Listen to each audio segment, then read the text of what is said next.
ইসরায়েলের হামলায় লেবাননের বিভিন্ন এলাকায় একদিনে নিহত হয়েছেন ৫৯ জন, আহত হয়েছেন আরও ১১২ জন।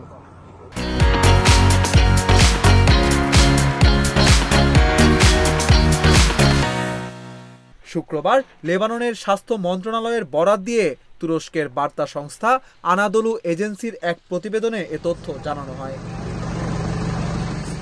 লেবাননের স্বাস্থ্য মন্ত্রণালয়ের বরাত দিয়ে বার্তা সংস্থাটি জানায়, সর্বশেষ এই হতাহতের ঘটনার পর ইসরায়েলি বাহিনীর হামলায় গত এক বছরে লেবাননে মোট নিহতের সংখ্যা ৩,৬৪২ জন এবং আহতের সংখ্যা ১৫,৩৫৬ জনে পৌঁছেছে।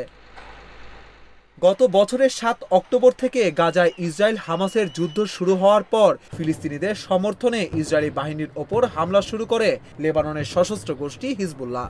এরপর লেবাননে পাল্টা হামলা শুরু করে ইসরায়েল।